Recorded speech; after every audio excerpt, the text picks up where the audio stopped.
Well, it's not like you said it in front of your dad. Standing on a boat.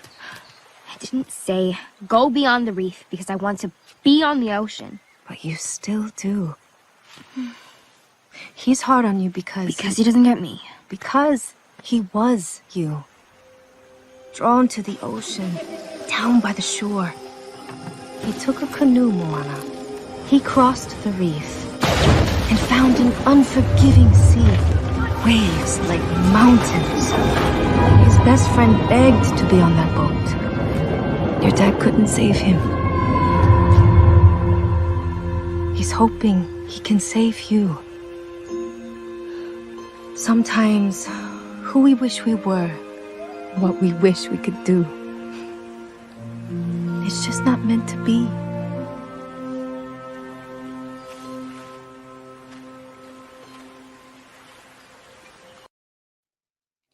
All right, everybody. So this is a clip from Moana, and it's going to start us off because the fact is that if you think about what our picture of our show is, we got Ward and June Cleaver with the beaver, and we've got these low expectations that our parents have placed on us, that society allows us to believe. We have been told that we can't have pretty much anything, that it's been a nonstop deprivation of our needs, our wants, our desires, our vision of what could be. And there's always somebody that saunters through that's busy trying to tell you how you just want free stuff, or you can't have those things, or nothing is free, and there's always limits, and there's all this shit, right?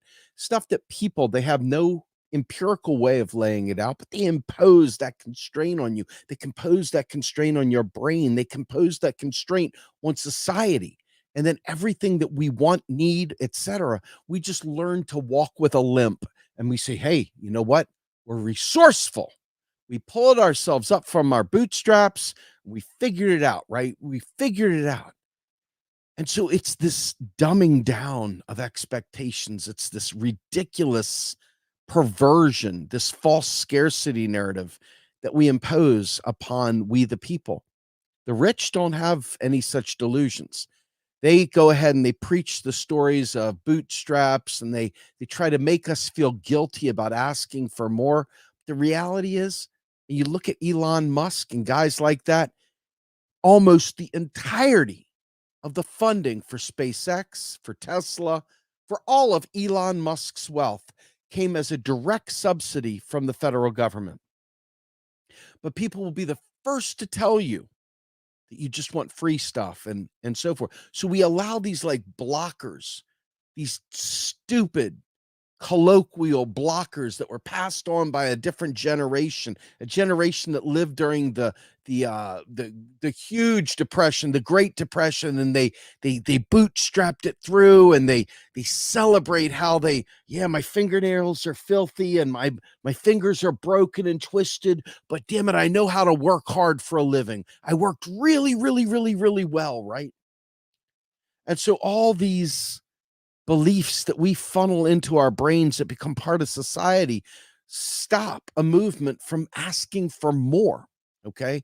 There's this like sweet spot of people that get that we can have nice things, that get the role of taxation, that don't simply say stupid shit like nothing is free and there's a limit to the money and blah, blah, blah. These are lies that Reich wingers, Sig Heil Reich wingers, preach to each other, and older generations that didn't know any better tell their kids, and those kids then become voters, and then they tell everybody how there's no such thing as a free lunch. There's no way that we could possibly pay for college. You took on the debt, deal with it. You deal with that debt. Their ability to envision anything beyond that is so stunted, so retarded, so dropped down and depressed, and literally made so that they can't envision a better future. They cannot envision a better future. And to think that they would say it, somebody would come out and call it a fantasy. See, there are bad people in this world that will try to dumb you down, keep you down. And then there are good people that are just stupid as fuck or have been propagandized that will keep pressing you down as well. In the end, you can envision, if you remember the movie The Croods, the cartoon The Croods, the father was like, oh no, we can't go out of the cave. It's far too dangerous, far too scary. No, if we go out of the cave, we'll die. And it's this belief that traps us all. And I want you to think about it. I talk all the time about the coal in the stocking that they present to you. If you don't do good things, you're going to have coal in your stocking. And I remember growing up, all the things that my parents would tell me, all these things that my parents would tell me that were ridiculous and stupid. I love my parents, love them to death.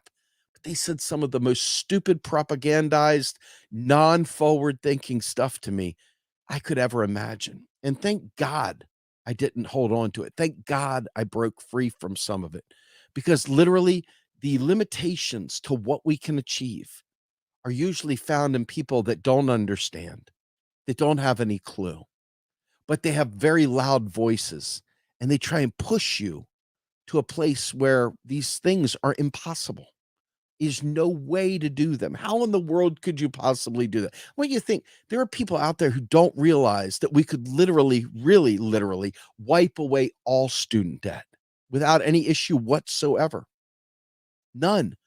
Like it wouldn't impose a single tax on another individual, but they can't envision it because they've already been dumbed down to the point of stupid, dumbed down to the point of like completely feckless and out of the game. They have been sidelined with low expectations. They've been sidelined with the idea that if you ask for more, you're just an entitled, privileged little child or some bullshit like that. This is the lesser specimen kind of mindedness that is filling, literally filling our entire electorate, our entire voting population. The people of this country go into colleges, go into elementary schools, go into middle schools, go to churches and talk about this fake scarcity crap. They depress your brain. They make you feel that none of these things are possible. And we tell each other the shit at the grocery store. We tell each other this shit at the kids' baseball game. We tell each other this shit everywhere. We're busy telling each other how we can't do these things. We're busy saying what is impossible. And though if pressed to explain why it's impossible, they can't answer the fucking question because they didn't have even like a base to what they're talking about. And the base that they do pull from is full of bullshit and propaganda. Now, I want you to understand something. I sat there and thought about it. In the movie Moana, for those of you who have never seen the movie Moana, Moana is about this young girl who I guess is going to take over the village someday and be the queen of the island. And dad is this old curmudgeon, loves his kids, but he's got this thing about going past the coral reef. And as you saw in the video, she's daughter's all depressed and mother's busy explaining what dad was thinking. Well, you know, when your dad grew up, he was you, and he had all these crazy ideas about going out beyond the coral reef and going out into the sea, but it was crazy. So nobody should go out there. And so he pulls back and everybody gets all huddled and scared and whatnot. Well, the dad losing his best friend in some storm and kid drowns, I guess. It's got to be pretty traumatic. And then that has become the case study for all things to rule that island. Well, thank God Moana said, I'm not obeying your stupid, conservative, ridiculous ideas. The island can't feed itself. We don't have any fish. Something's got to change.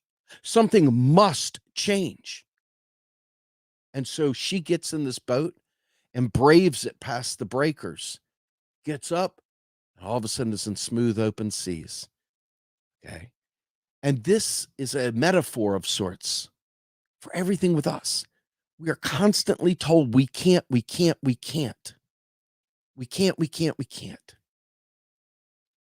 And ultimately, in the end, it's the idiots that have like cool things to say that don't really understand anything, but they got lots to say that sidetrack so many. I'll bet you there's people even in the chat right now, though I can't see it, that are doing that sort of thing right now as we speak. And unfortunately, this is pervasive throughout Twitter. It's pervasive throughout Facebook. It's not like people dreaming a better dream and thinking about what we can do and then using the power of fiat to make it happen, like solving climate crisis or eradicating student debt or making school free for all or providing housing for everyone as a right.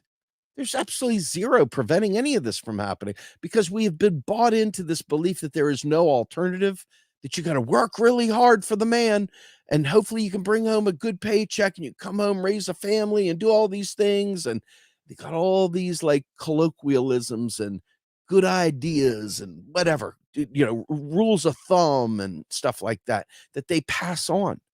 These are good common sense and all the other shit that the Sig Heil right wing likes to preach to their kids to keep them dumb and stupid and in this narrow box. Okay. Because they're afraid.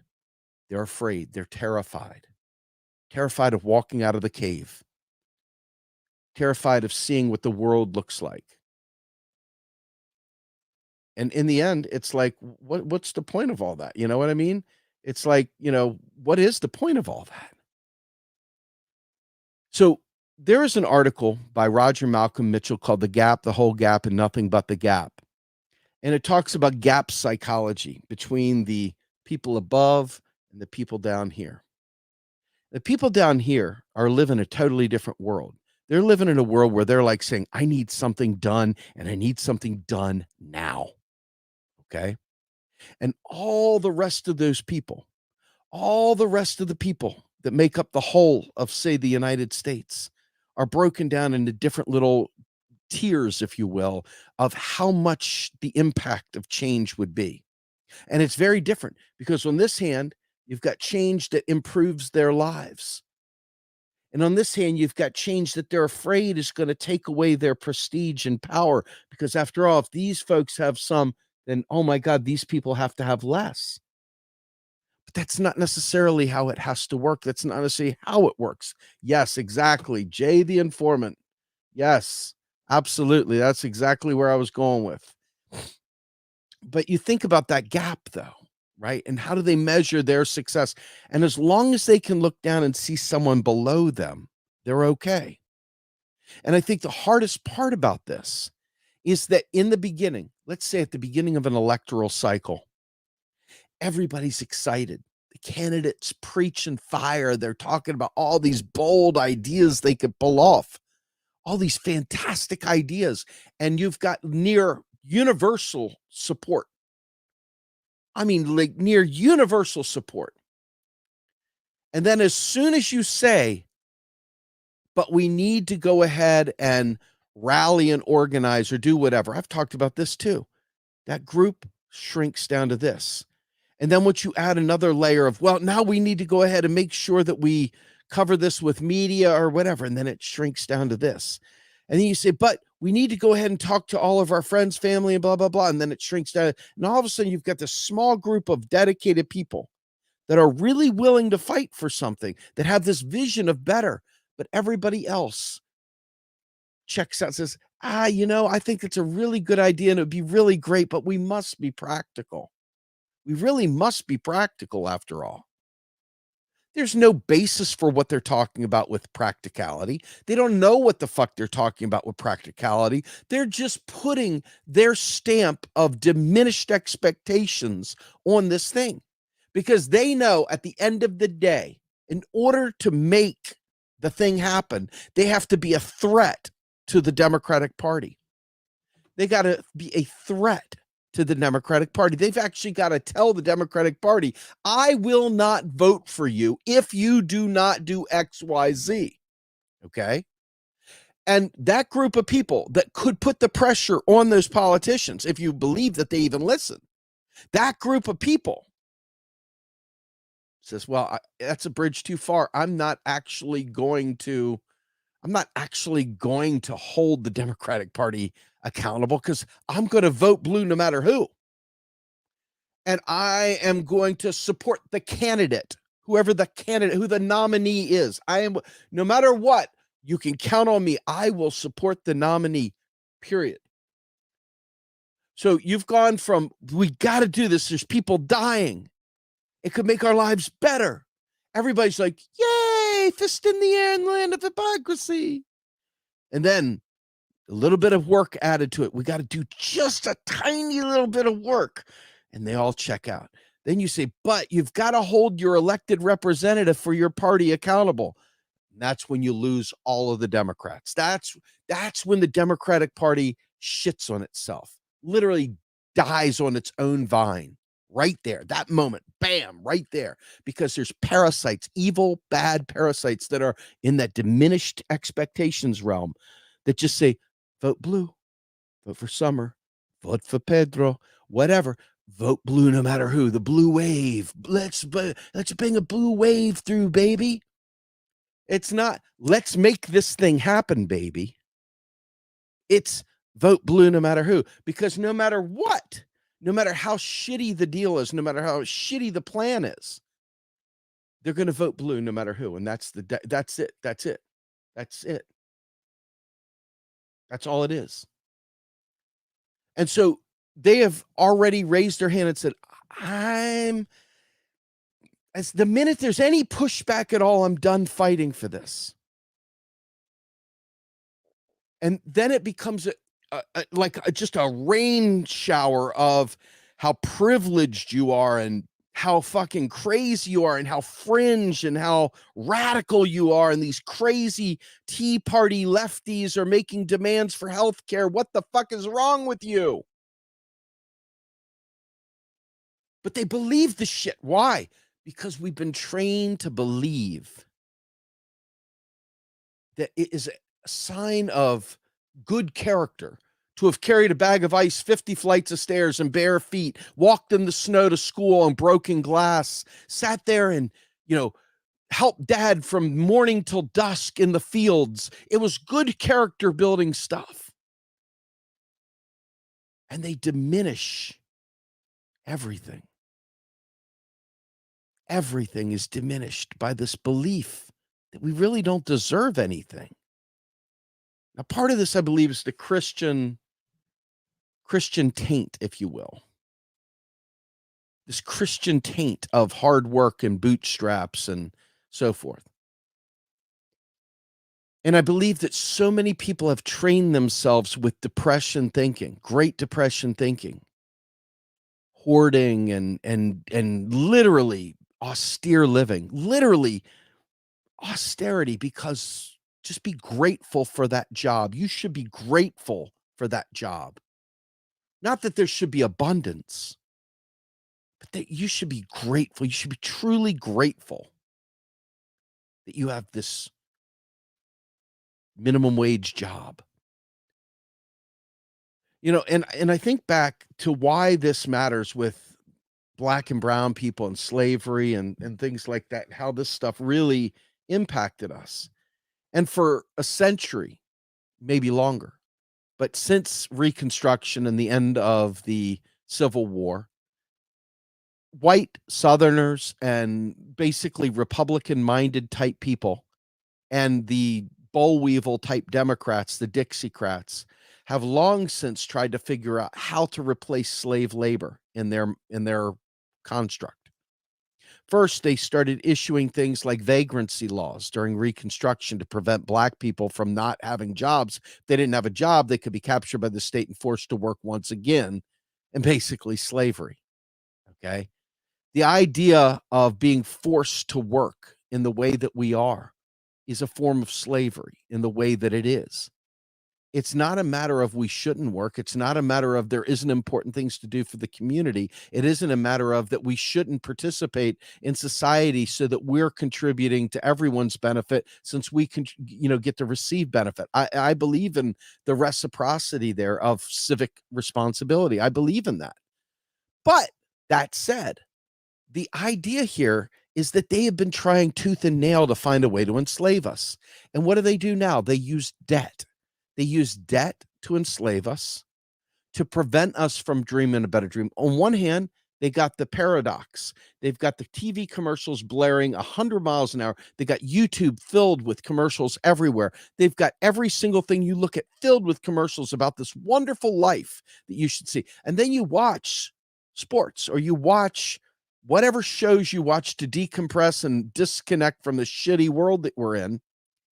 And inside there, you watch rich people enjoying rich people things, making rich people decisions about things that none of us will ever be able to decide, because we have to decide if we're going to get a cavity filled or pay the mortgage. Okay. So we've got this belief that's pressed down on us because we don't have it like that. We're always think, well, I must be nice, must be nice. Well, it could be nice, right? It could be nice. It really could be. But we have been trained to believe that this is the way it is, that the people that made it to the top are good people because, after all, they did the right things. That's why they're up top. The reason you're on the bottom is because you did all the wrong things. You suck. You suck. You suck. Everything about you sucks. Your life sucks. You deserve this. You should have made better choices. You irresponsible son of a bitch. You know these stories, right? You've heard them. I know you have. They use this to control us, to prevent us from asking for more. Now, I want you to know that a few times these fuckers have said the quiet part out loud. They realized that during the pandemic, when the government was making these bold spending things in the middle of it, hey, people are going to start to get used to this sort of thing. We better not let anybody believe that. We better not let anyone believe that. Because if we let them believe that, they're going to ask for more. And what happens when they realize the jig is up, that we're sitting here pretending like we deserve 4-star, 5-star meals every day for breakfast, lunch, and dinner, and brunch, and everything else, and all the wine that we want, and all the other things that we want, because we have this thing called money. Well, where did you get that money? How did you earn that money? What did you do to get that money? Why? What about you deserves to have this stuff that makes all of us not deserve to have those things? Why is it that we're priced out of a decent life, but you're able to enjoy a decent life? Why is the structure of society so stratified? Why are you in that position?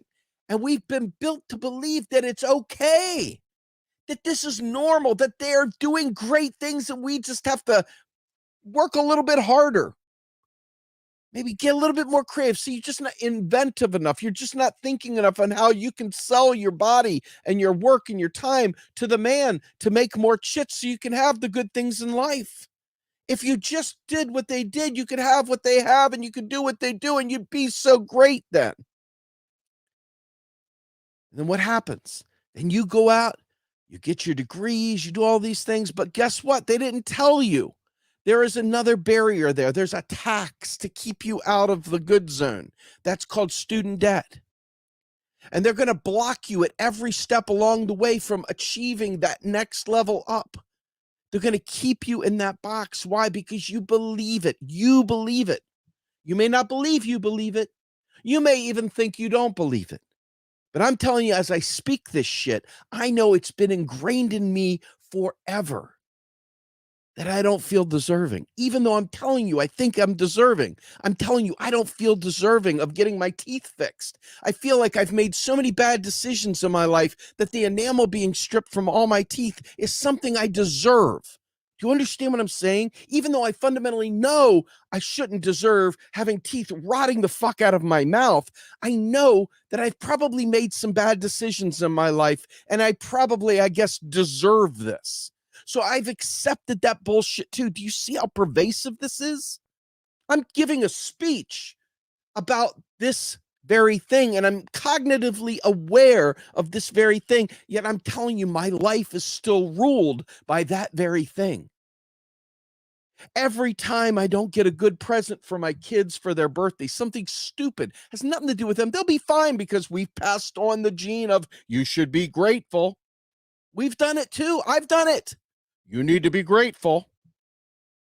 Why is that? Because I have been trained to believe that if anything good happens in this world, it's a miracle.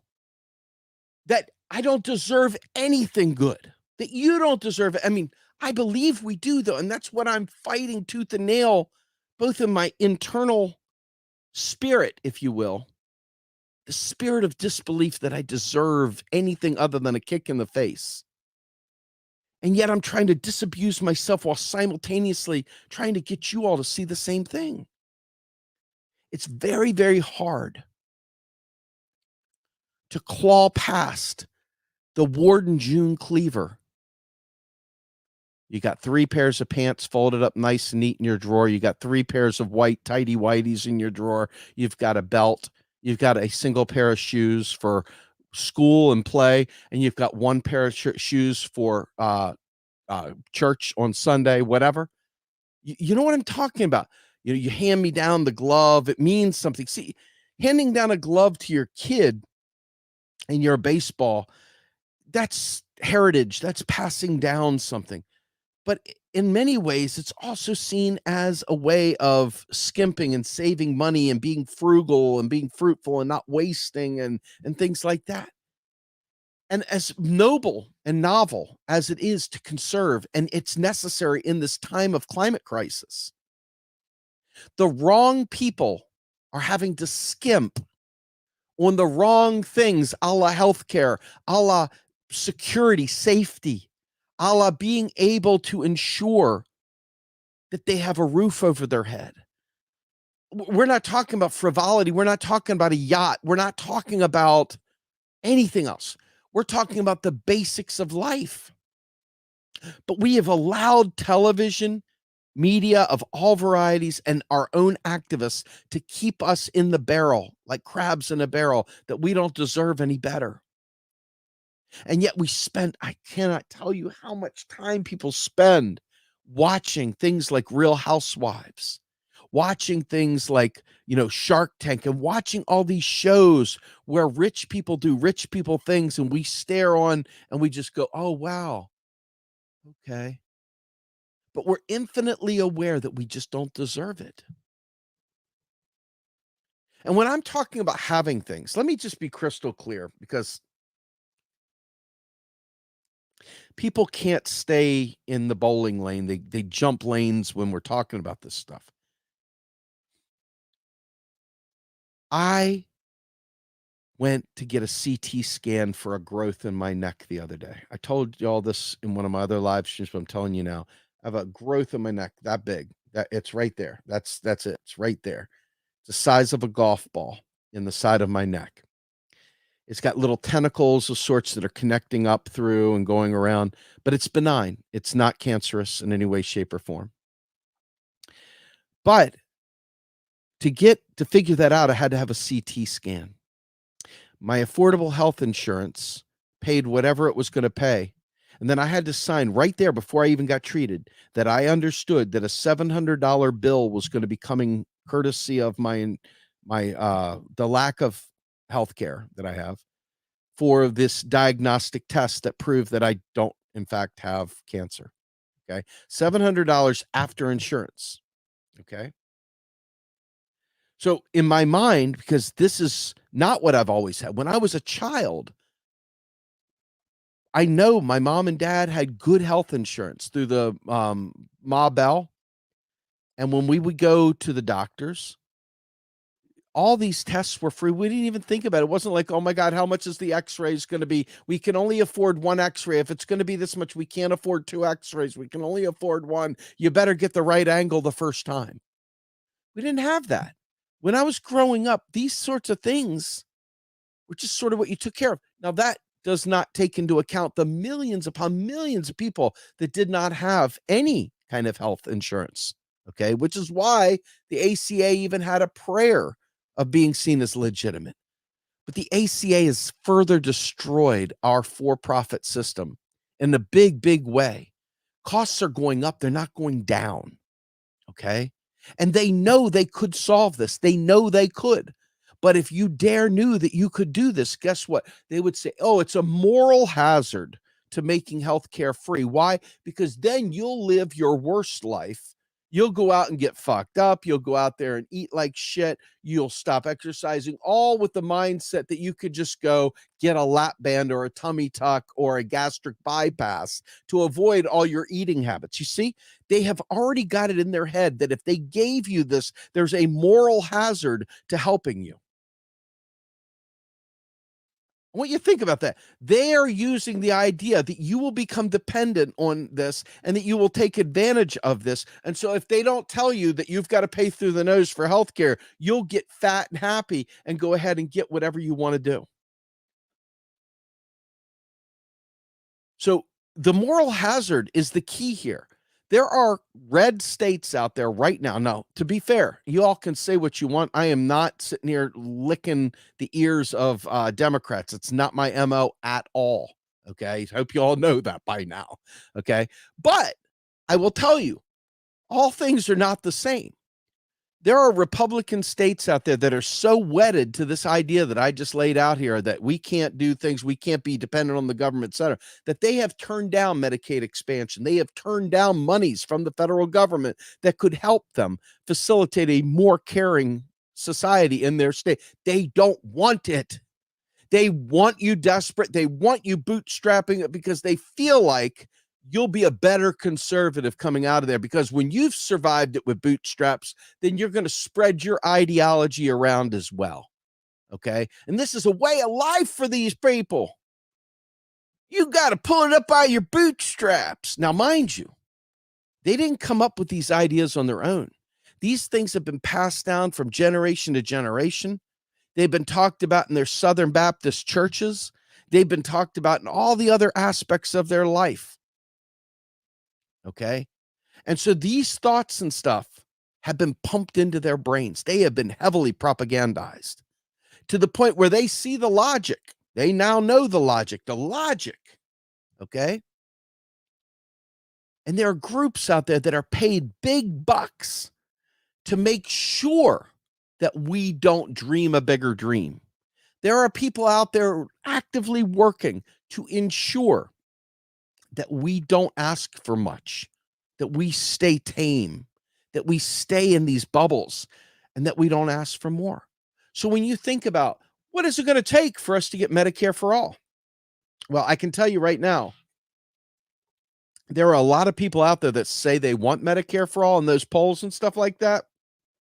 But like I said at the beginning, if I tell you, in order to make this representative listen, that you have to actually form a verifiable threat to them. They've got to think it's credible threat that you are going to do something about their campaign. You're going to do what you can to force them to not run, to primary them, to do whatever, to vote. You'll abstain, whatever. Okay.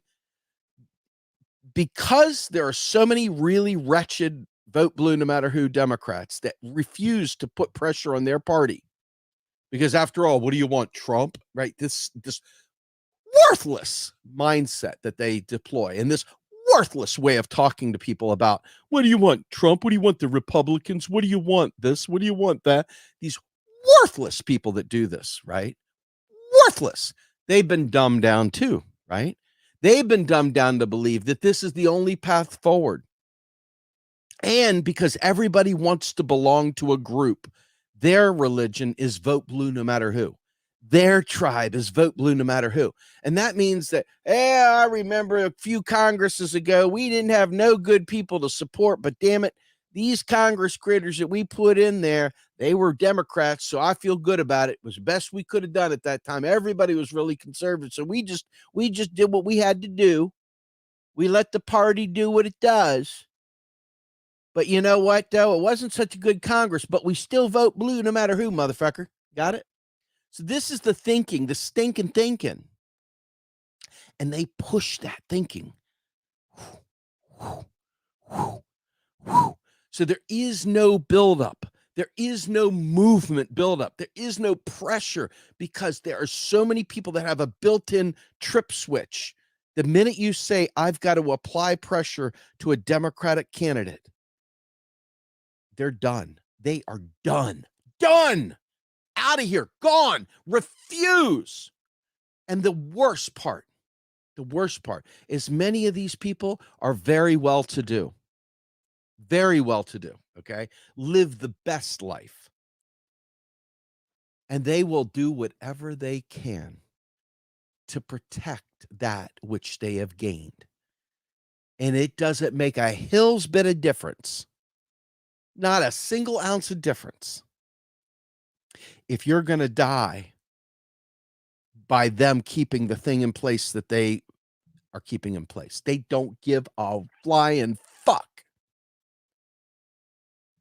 because they are all about keeping that thing, because they've been told the story that the reason why you have nice things is because you're a good person and you did the right things. You took care of yourself. You exercised every day. You ate properly. You went to school. You did they don't care that mommy and daddy gave them a free ride. They don't care that their grandparents left $1 million to them. They'll never have to wonder where the electric bill's getting paid or not. They don't care about any of that. They don't care that they inherited a fortune from somebody else. They don't care that that fortune was built on slave labor. They don't care that those ill-gotten gains that they inherited came from slavery. They don't care about any of that. They only care that right here, right now, I want you to have health care, but if it means I've got to fight against a Democrat, that's too far. You do remember the weeping and gnashing of teeth that so many of these navel-gazing rich people had with Force the Vote? The idea of forcing Congress to do its job, to actually out those who were standing in the way of Medicare for all. They were more interested in vote blue no matter who.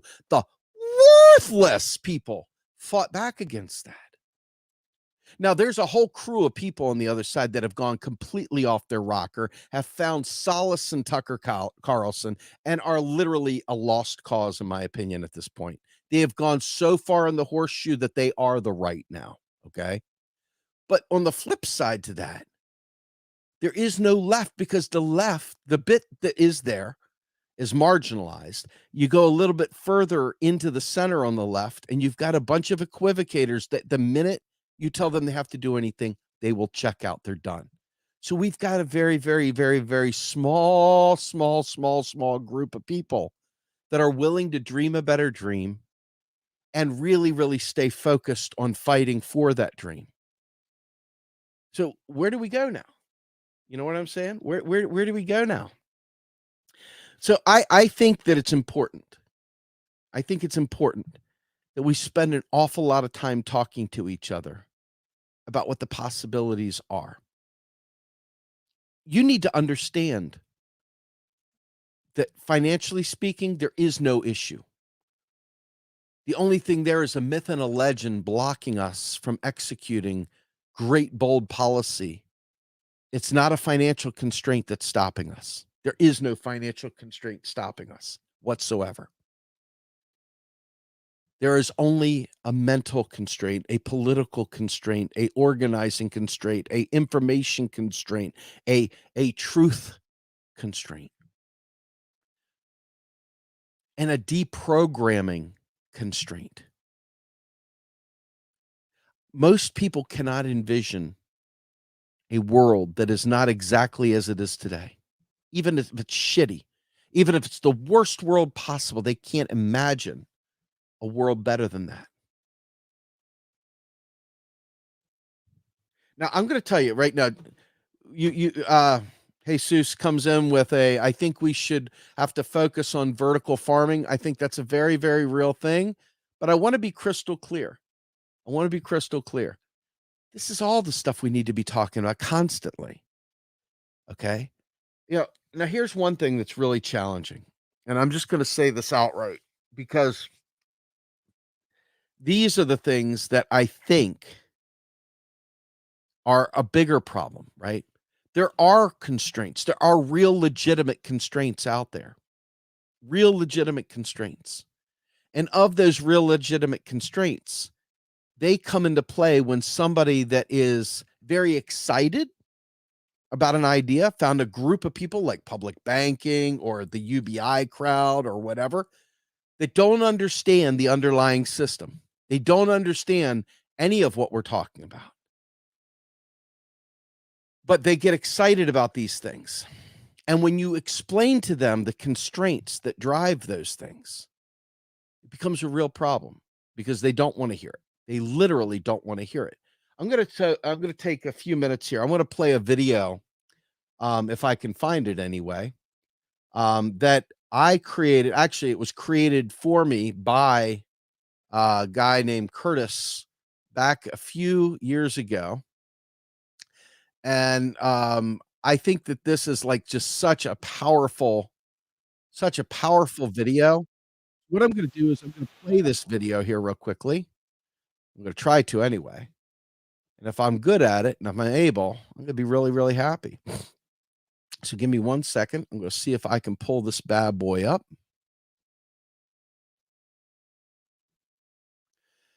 And Chrome tab, and there we go. And why does that not look good? I don't like the way this stuff comes out. Maybe it's because I've got this thing spread too far. Maybe that's the key. I don't know. So if I look at entire screen, I don't want that. If I look at window, does that do it for me? Or if I look at Chrome tab, I'm going to do Chrome tab, folks. Forgive me. This is probably not the way you'd like it to be, but it's what I'm doing. So if I do that and click share, now you guys can see this, right? I think you can. It sucks the way it does it, though. That really does suck. So my apologies, folks. I'm going to try and get this better here. No guarantees that it will be better, but I'm going to try. And here we go. Tell me if you guys hear this when I play it, though, okay?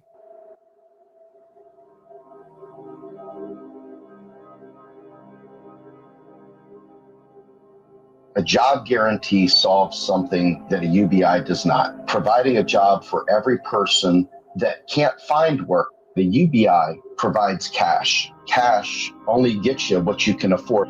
If your health care costs you $50, but your UBI is only $49, you can't buy health care. If your rent is $1,500 and your UBI is only $1,000, you can't pay your rent.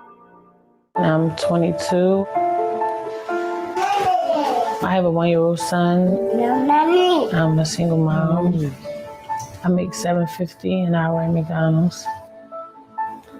Nothing. But with universal, what happens is the entire economy levels out. It becomes a status quo. That guarantee has to continue to rise constantly for it to become truly effective. But the production needs to match the rise in the prices. Unfortunately, that's not how this is set up. None of the proposals are set up like that. And you see how they've been with Social Security. That should be a real red flag. I've been homeless for approximately 5 years now. I'm drawing my Social Security, but it's not enough to pay for my rent. What you really have is the gateway drug for libertarians to eliminate public space. They don't need everybody. They don't want everybody. They believe that it's important to keep a certain number of people unemployed by making the onus, putting the onus on the individual to provide for themselves, to make good choices. You know, this idea and this metaphor of a bootstrap started off as a joke because it's a physical impossibility to lift yourself up by a bootstrap, by your shoelaces. It's physically impossible. The whole thing is a joke. From my vantage point, people think cash is king. What is your UBI going to pay for healthcare? Probably not. Is your UBI going to pay your rent? Probably not. And so this is one of those key things that facilitates the gig economy, the Uberization of America. It is the Trojan horse. We are really, really trapped by a propaganda campaign that has kept us with diminished imaginations and diminished dreams. Imagine a married woman who's been abused is stuck in a horrible situation. When you give her a federal job guarantee with a hashtag living wage, now all of a sudden she can leave. Talk about mobility. We've got new mobility for an underclass that has never had a chance. A UBI will never give them that. We're not just throwing cash at the problem. We're actually providing the structure so other people can't leech off of it. Powers that be, the power elite can't leech off it and benefit from it once again. If you look at reparations, the concept of reparations has absolutely got to be more than a cash payout. Ayanna Pressley is putting a bill out right now. This job guarantee is the greatest bill I've seen in a long, long time. As far as democratizing employment. Mr. Bezos, you are worth $182 billion. That's a B. 182 billion. You're the wealthiest person in the world. Why are you doing everything in your power to stop your workers in Bessemer, Alabama, from joining a union so that they can negotiate for better wages, better benefits, and better working conditions? This is as close to a a national co-op, a public option for employment. We're not talking about dig a hole, fill a hole, dig a hole, fill a hole. All you have to do is read Pavlina Treneva's book on the federal job guarantee.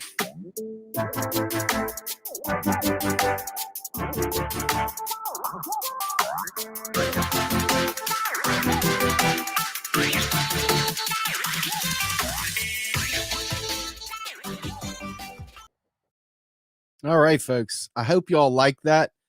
That's an old one. Now, our organization used to create things like that, and I hope we get back to doing more of that. But that right there talked about the diminished expectations, the diminished imagination of what we could do, how we could be, how we could structure society to take back the power. Folks, take back the power. Not just the power of government,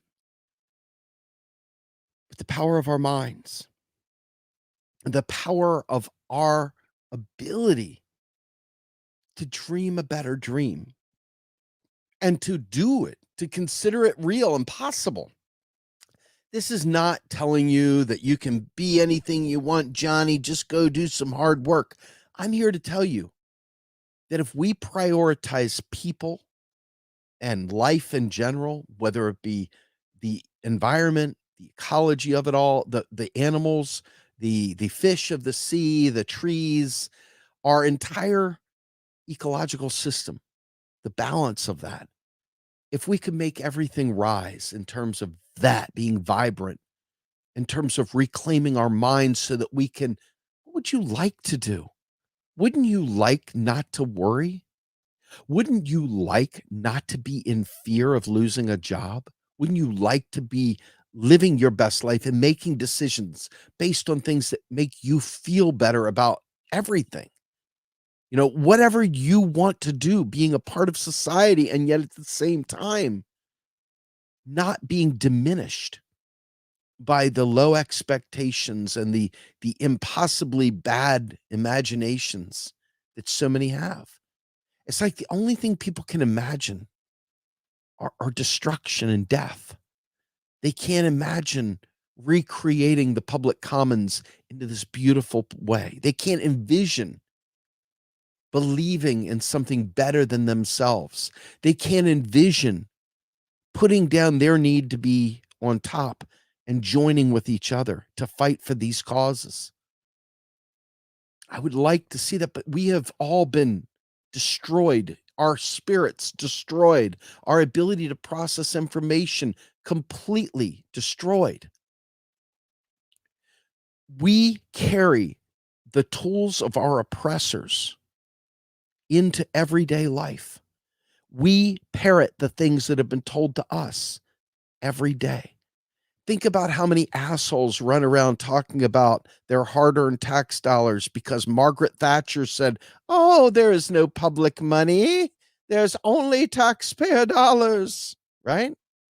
And ever since Margaret Thatcher and Ronald Reagan did that, lefties who hate Margaret Thatcher and Ronald Reagan, busy with the wood on their back, carrying those buckets of water everywhere they go. They're busy carrying Margaret Thatcher's water, the neoliberal water, and they are swearing to God that they are lefties through and through, but they are carrying Maggie Thatcher's water everywhere. There is no alternative. There is only taxpayer money. And because of that really, really serious barrier to dreaming a better dream, that taxpayer myth, that bullshit about the scarcity of dollars and wherever will we get them, and then the morons running around distracting us once again with even more diminishing, oh, the Rothschilds, oh, the this, and then they come up with all these explainers for why we can't. The fact is, and this is just a fact, the fact is that our entire existence is based on lies and bullshit that have been told for a generation or 10 that keep coming forward, and we will be the vessels that carry it forward and diminish our own children's dreams, diminish their expectations, diminish the world that we could be handing to them because we are busy carrying our oppressors forward. We're taking them, even though they're dead and gone, we're still fucked in the head because of them, and we pass it on. We've got to end the generational curse. We've got to end the generational curse. And everybody, this cracks me up. It's depressing and it cracks me up all in the same breath. I hear so many people that say we can't have change in this country or in the world until all the boomers die off. We can't have change in this country until all the old professors retire and die off because they're too busy defending the books they wrote and all the lies they've told. Their entire profession and career depends on those lies staying in place. So we can't have any progress until those people die and these people die and those people die. But alas, those people weren't stupid. They passed off their knowledge to the next generation. The boomers passed on their hatred for Russians and the Red Scare to their kids. They passed on the duck and cover from the old 60s, hiding under the bed because of nuclear war. They passed on all those thoughts. And there's a whole new generation that maybe doesn't know all the particulars of that, but they have all the same fears now. And they carry those fears with them. And that, my friends, is the next generation. That's the ones that are going to be taking care of us when we're in old age homes, unable to care for ourselves because there were no pensions. There were no increases in Social Security. Everything was taken from us. The tax man cometh, the student debt man cometh. All these things to prevent us from ever being free, because freedom is not the purpose that they're striving for. They're striving for control. The tax is a means of the government provisioning itself, not to collect for revenue, but to collect because you need it. And the government then can make you do things. It can change your life by the tax. The tax itself is a means of control. It's a means of forcing us to use the currency because the tax is what maintains the value of the currency. This is why it doesn't make a shit's bit of difference if some libertarian asshole stuck on Bitcoin loses faith in the dollar. When the tax man comes, the tax man's going to say, you sure as fuck better sell your Bitcoin and give me some US dollars because that's what we accept in payment of your taxes. Okay. So all this stuff is in our way. You and I have to be a rogue strain of truth that goes into everywhere, telling people that we can dream a better dream, telling people that we can have nice things, telling people about modern monetary theory, telling people about these things so we can shatter the shackles that our parents put on our back. Here, let's talk about this for a second. I've got like 5 minutes, so let's talk about this for a second. Why do we never talk about shrinking the work week? What would leverage labor? One of the most important commodities we need to have an economy. Workers provide the labor. Well, first things first, you'll notice, and I trust each and every one of you listens to our podcast, Macro and Cheese. And I'm going to put this up on the screen because I feel like there's too many people that don't actually listen to Macro and Cheese. But if you listen to Macro and Cheese, I have been focused very heavily for the last month or so, and really longer, over the several years we focused on, but definitely hardcore focused on unions and the need for organizing and the need for class struggle unionism. I've talked to Joe Burns. I've talked with, Liz Medina, who is the director of the Vermont AFL-CIO, will be on this week. A few weeks back, we had David Van Dusen, who is the president of the AFL-CIO of Vermont, on as well. We've talked to Joe Burns, who is an author and a writer. We've talked to Sarah Nelson, who's the head of the airline attendants union. We have talked to many, many people in labor. Marianne Garceau. Check these things out. They're all in that Macro and Cheese podcast. It is available, coming out tomorrow morning at 8 a.m. Okay. I need to make sure that you guys understand that in order for us to have a shortened work week or to have any kind of thing like that, we would need to have a labor movement. And that is what I've been preaching every day for as long as I can remember. The unions, just so you know, do not know MMT. They don't. They still run around with that taxpayer dollar, my hard-earned tax dollars pay. They don't want to hear it either. So we've got to find ways into union shops, into these people's heads, and help disabuse them of the lies, help disabuse them of those things as well. Now, with that in mind, the idea of a shorter work week, remote work, all kinds of things, the federal job guarantee, having things in your local community. There's so much that we do talk about, so much that we should talk about. But the idea of shrinking the work week, these are all things that we can talk about. These are all things that, why not? Of course we can do that. Why is it not the top thing? Folks, we can't even get regular people to understand that the federal government can afford anything we can dream of that's for sale in US dollars. They can't even fathom that. So, unfortunately, there is a lot of people out there that unless the Democrats are saying organize, they won't listen to you. And there's a lot of other people out there that unless you were out there holding hands with ivermectin, you're no longer valid to listen to. Nothing you say, unless you were out there humping ivermectin, makes you worth anything to them. So they're lost. They're a lost cause. Can't even focus on them anymore. Just have to focus on whoever will listen. I don't care who it is that listens. I don't know who my audience is half the time anymore. I just make the points that I make and hope to God people hear them and absorb them and take them beyond. But the fact is that we go against a lot of them simply because the truth is different than what they're saying. And because of the very, very shackles on their mind, because they don't understand the things we're saying, they end up stuck too. And I started this thing off telling you point blank, I have been impacted by this propaganda as well. Everybody has. They just don't realize it. And it's to different levels and different wavelengths. We've got to find a way to bust out of that. And to me, point blank in this fight here is understanding that our government could afford anything for sale in US dollars. That if we can take money out of the equation, take the shackles off, imagine what we can do. Imagine what we could solve, and imagine how everyone could have a good and enriching life. Health would no longer be a concern that would bankrupt people. Education would no longer be something that you do for the man. It would be because you want to. You want to learn. You want to grow. You want to make yourself fulfilled. But we've shit on that. We act like that's some horrible thing.